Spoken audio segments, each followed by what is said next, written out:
you're watching me or you can hear my voice, I'm really glad that you could join us at Just Random with Ori.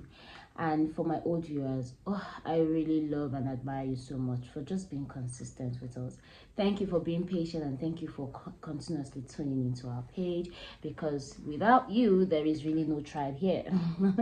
All right, so let me introduce myself to my new viewers. My name is Cynthia Eberichi Abontain. I am the host of Just Random with Ori. I am a medical doctor with over 8 years of practice. That by the side, I'm also a mother, a wife, I'm an entrepreneur, I'm a content creator. Yes, we can do all things through Christ, and I'm going to do all things through Christ. Okay, so let's go straight to the point. Why am I here today? I'm here to discuss a topic that is long overdue, a topic that is important to all demographics, every age, any sex at all, whatever tribe, religion. This is a topic that needs a lot of light to be thrown on it, and it's a topic that is long overdue. I have always wanted to talk about this. I have just not had the time, so I'm really excited to have this opportunity today. Okay, so what are we talking about today? We're going to be talking about intimate partner violence. Yeah, I'm sure that's not what you thought I was going to talk about. But yes, we're talking about intimate partner violence. Why this topic, you may ask? It is because so many people don't really fully understand the concept of intimate partner violence. Yeah. Today we'll just be touching on introducing this topic. What is it? Why do we need to know about it? What does it entail? We're going to talk about the forms of intimate partner violence. Okay, and in forthcoming videos you're going to have more details about it. It's going to be a series that will run through the course of about 3 to 4 weeks, with today being the first. All right, so today we'll just be touching on it. So let's dive right in, shall we? Okay. All right, so what is intimate partner violence? So intimate partner violence simply refers to any behavior within an intimate relationship that causes physical, psychological, and sexual harm to those in the relationship. I think this definition already would answer some of your questions, right? So it tells us that it's not just about the physical abuse. Intimate partner violence is not just about the physical abuse. There's so much more to it. You might just be abusing someone and you don't even know it. You might rather be the one on the receiving end without even knowing that you're being abused. Yes, you can be the one on the receiving end and you might just be the one dishing it out. Mind you, in this definition, we did mention intimate relationship. We don't necessarily refer to a case of a husband and wife or a man and woman in an intimate relationship. We're talking about any form of intimate relationship, meaning those people that have been put under your care, those people that, you know, are supposed to be categorized as your loved ones, people that you deeply care for. You have a relationship with these people, right? You have a relationship with your parents, you have a relationship with your partner, sexual partner or intimate partner or romantic partner, better put. Okay, in very few cases there might even be friendship. Okay, but WHO has given us this definition of intimate partner violence, which is any behavior within an intimate relationship that causes physical, psychological, or sexual harm to those in the relationship. That is just the definition. Okay, why are we talking about it? A lot of people don't understand the concept of intimate partner violence. Most people just know domestic violence. But domestic violence is an umbrella term, just the way intimate partner violence is an umbrella term. Domestic violence is more encompassing of so many other types of abuse, elderly abuse, child abuse, all sorts, that might not necessarily be from an intimate partner. It might be a teacher abusing a child in school. It might be children that are undergoing trafficking. That is a different matter. Okay, so this intimate partner violence basically covers violence that is being given or received from an intimate partner. It can even be a child that is sexually abused by an uncle, by a relative. Okay, it's not just about the man and woman association or relationship. So with this establishment, we will dive right into why we're talking about it, the burden it does. So it is said or it is known that both male, female, child, elderly, whoever it is, can be recipients of this trauma or can be recipients of this abuse. Other key things that we really need to know is the fact that it can occur in all settings. Let me throw more light on this.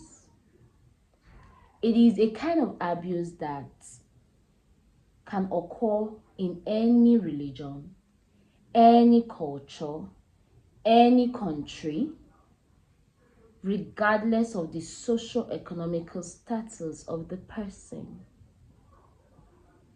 Let me say that again.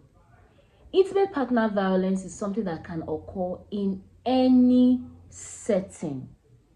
It can occur in any country, in any religion, in any culture, in any socio-economic background. So it is something that affects the poor, the rich, whoever, whatsoever.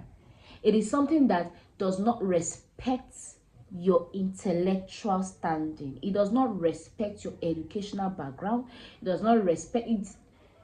It means that even a professor can be an abused.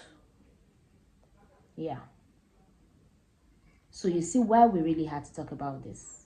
Because everyone and anyone can be affected by it. And we need to throw a lot of light to it so that people are aware. People are more conscious of what they are dishing out and what they are receiving, so that we can make this world a better place some way, somehow, in our own little contributions. Okay? Another key thing that we need to also know is that although it affects men too, majority of the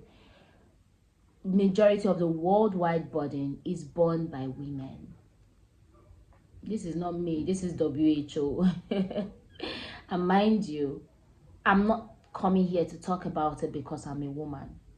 In fact, the next episode, my husband will be joining me, so we can throw a lot of light on this topic. My husband will be joining me on this topic because it's quite sensitive. All right, so we need to see the men's perspective, the woman's perspective. If my child could talk, my child would be part of this topic, but of course I'm gonna keep her out of it. Okay, but yeah, it is something that we need to talk about. Other things that we need to really understand is this abuse can be physical, like we've established already. It could be sexual, it could be emotional, it could be also from controlling behaviors. Now we're just going to talk about the forms. All right, so we have already established all of these other forms. Now let's break it down a little bit. When do you say someone is physically abused? From the term physical, so when there is a physical impact, yes. So you're hitting somebody, you're slapping somebody. Some people say, I didn't really beat her now, I just slapped her. I didn't really hit him, I just slapped him. That's wrong. On no account is it acceptable to hit someone. Take yourself out of that situation. Take yourself out of that place. It's better. It's way better than raising your hand out of anger. It's way better than raising your hand out of anger. Some people is even from what they have seen. We need to break the cycle, the vicious cycle.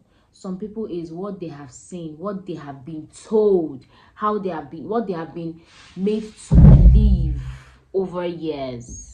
Okay, that this is the way to train. This is how you you groom your bride. This is how you groom your wife. You have to teach her. So I'm trying to teach her, all right? So I slapped her. I'm trying to teach her. So I hit her. I was trying to correct her. Yes, better put. I was trying to correct her. So I hit her. You can do that even to a relative that is staying with you, because the child is a child. You're trying to hit her, you're trying to correct her. Let us be very clear on what physical abuse is. All right, let's be very clear on what it is. Anything physical, you're hitting, you're slapping, you're pushing, all of those are forms of physical abuse. Be careful how you do it, how you go about it, especially if you're a parent. It's a little bit difficult to draw a line. You don't even know when you're being abusive to your child. Please, let's be careful. There's a different thing with,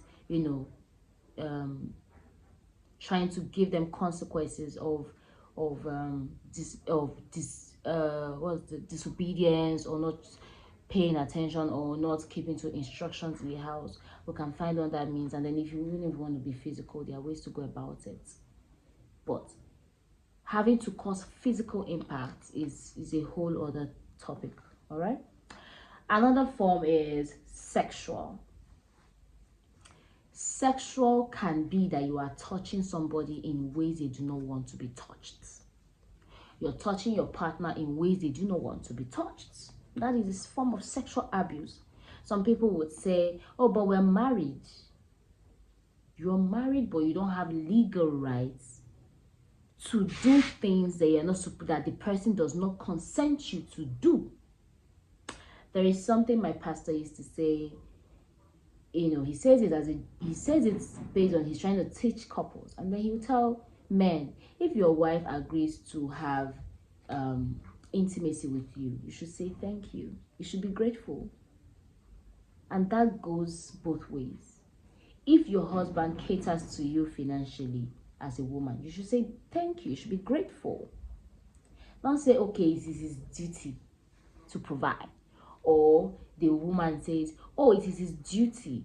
Or the man says, it's her duty to me to fulfill my sexual desires. You can just be abusing your partner, not even knowing. Everything has to be consented. Or forcefully touching or forcefully engaging in sexual relations that this person does not approve of. It is sexual abuse. It is sexual abuse. Another form of IPV, in simple form, intimate partner violence, IPV, is emotional abuse. In what ways can you emotionally abuse somebody? Throwing insults at them. Okay? Using very, very harsh words on people or on your partner is emotional abuse. Belittling them. I came across a video on TikTok recently where a pregnant lady was basically stating that, she did a video of the dress, of the outfit that she wore, which was quite cute and neat and covered up, right? It just had some straps at the back. It was her birthday, that's why she dressed up, because they were going to go out on the lunch date, and then she dressed cute. She was expecting compliments from her spouse, but he was making comments like, why will you wear this kind of clothes? Why are you going to dress like this? You are naked. You are belittling yourself. You are degrading yourself. Is this what you're going to teach our child? Is this how you're going to treat our child? And he was making those comments, and he was making faces, and she was so sad. All of those things he was saying was bringing her down emotionally. By the time they went to the restaurant, mind you, she showed us the dress. So this is not a dress that you would say it was indecent. Her breasts were covered. Her body was covered. It was just the upper part of her back that had straps. So her body was basically covered. The length of the dress was below her knee. It was people in the restaurant that kept saying, "Yo, you look beautiful." So strangers were complimenting her. Her partner was talking her down. So that is just one scenario. For someone to be able to comfortably speak that way to you, it means that in other times, he could have also been saying such things. Who knows what else and how else he speaks to her. So be careful the way you speak to your partner. Be careful the way you speak to your relatives. Be careful the way you speak to your loved ones. Some of the things you say are hurtful.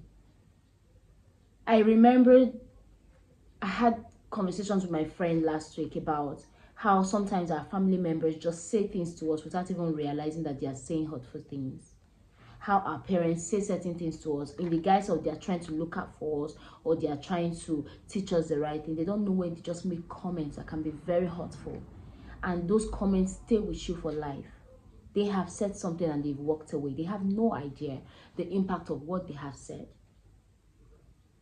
Emotional abuse is easy to do, so you have to be cautious of what you're saying, how you're saying it, the language you're using, the body language you're giving.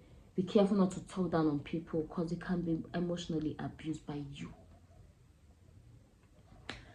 What else can be considered emotional abuse? Intimidation. Intimidation. You can say, oh, I don't hit my partner.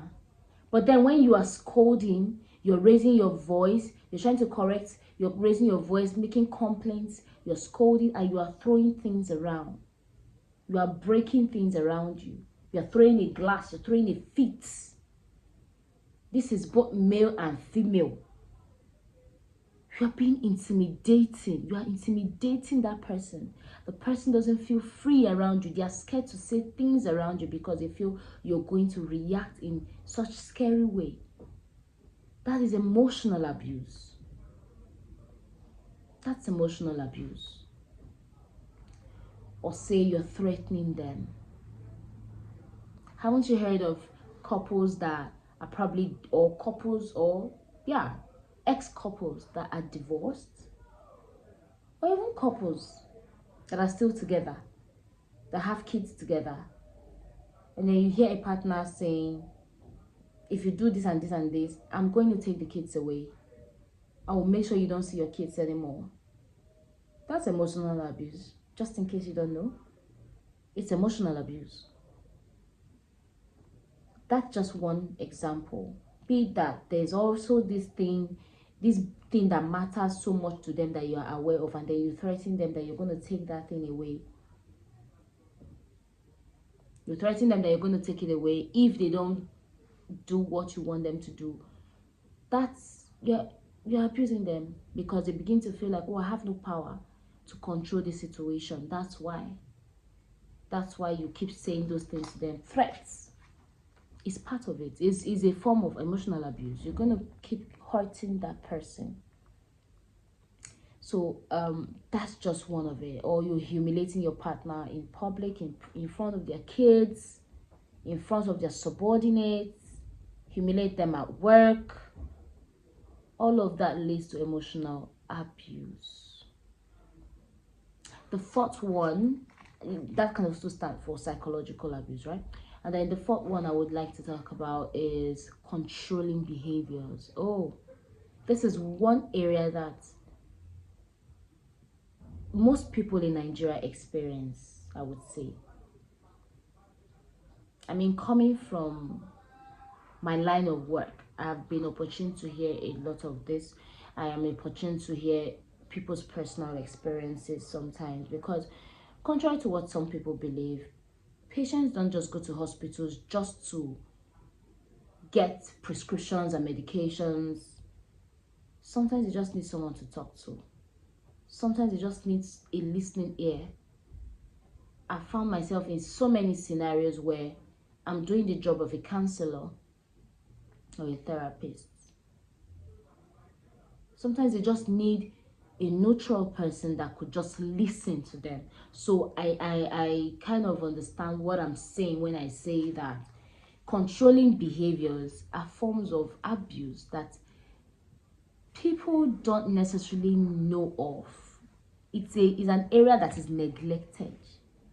They don't even know that they are being controlling. One, two, they probably know that they are being controlling, but they don't know that it's a form of intimate partner violence. Yes, violence does not only mean that you lifted your hand and hit somebody. It's a lot more than that. So controlling behaviors is a major form of intimate partner violence. In what ways can you be controlling? You probably stop the person from working. The person say that they want to stay home and be housewives or house husbands, or are you the one imposing that they shouldn't work? Or are you the one imposing or trying to dictate what kind of work they can do and cannot do, even though they want to be free to do whichever kind of work they want to do? Yes. So that's one area. Employment is one area. That is a form of controlling behavior. Or you're the one that makes the bulk of the money, you're the one that has the access to the finances, and then you decide that they cannot spend the money. You tell them, if you want to buy sanitary towel, you want to buy pad, you want to make your hair, you want to do this, you want to do that, you have to ask me first. I'm going to give you. It's just what they need at that moment, you give to them. You're not giving them monthly allowance or something. You are trying to be in control of everything relating to their finance. Look within, please. Look within. You are abusing that person. You are abusing that person. If it's not a form of abuse, why then do we have something called safeguarding? The UK, they have what we call safeguarding, where a minor or an elderly person who is being overseen or catered to by a younger relative, right? In that kind of situation, you find that the relative now takes charge of the person's finance. That elderly person does not have access to their finance anymore. It is only that relative or that caretaker that has control over their finances and does not release it to them at will.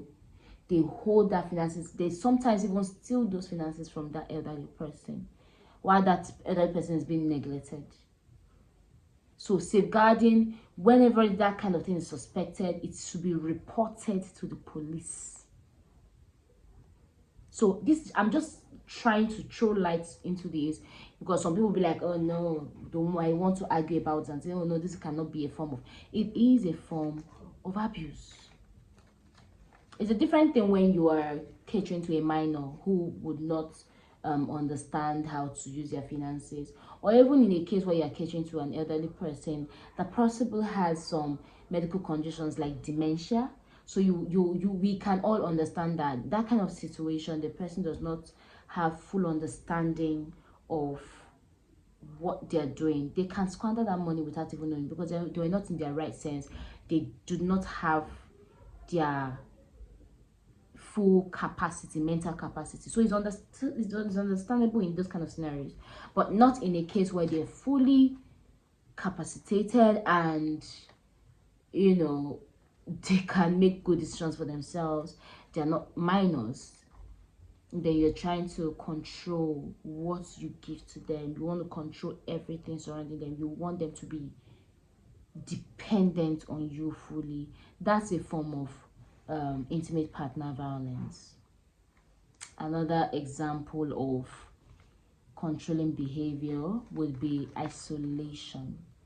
You're isolating your partner from seeing their friends, or from seeing their family members, or from being with their family members, or to go out with the friends that they want to go out with or hang with.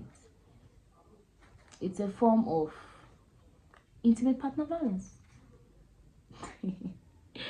Another form would be monitoring their movements.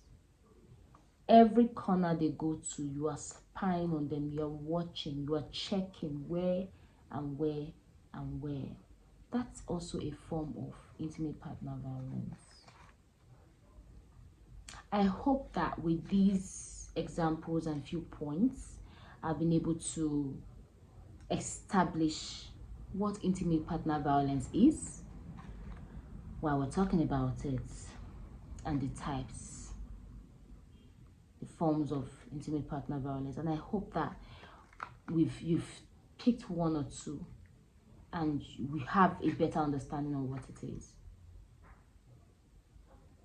The good thing is, the more people are aware,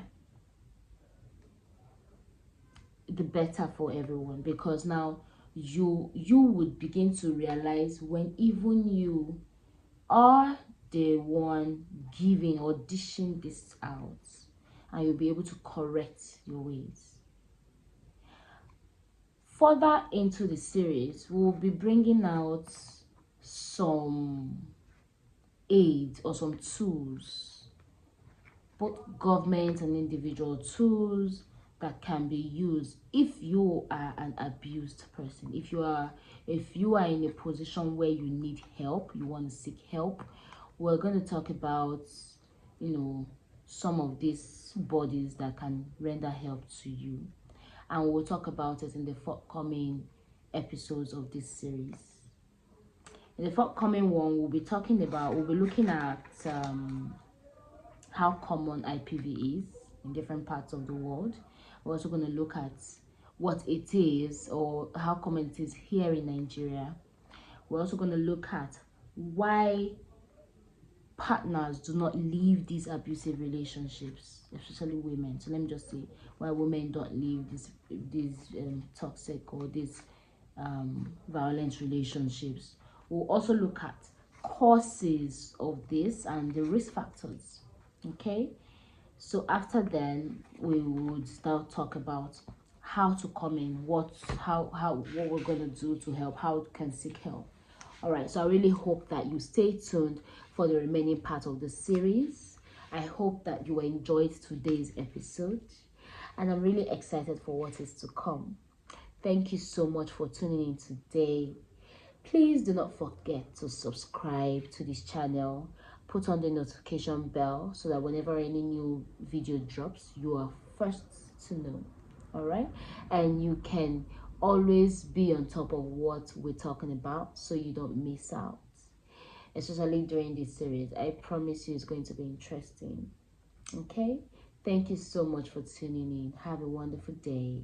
Like and share to that person that you think that needs it. We all know that we always all have one or two persons that we know that is undergoing this thing, and we don't know how to tell them. Share this video. You don't need to tell them again. Just share this video. Okay, thank you so much for tuning in. Have a wonderful day, randomites. Bye.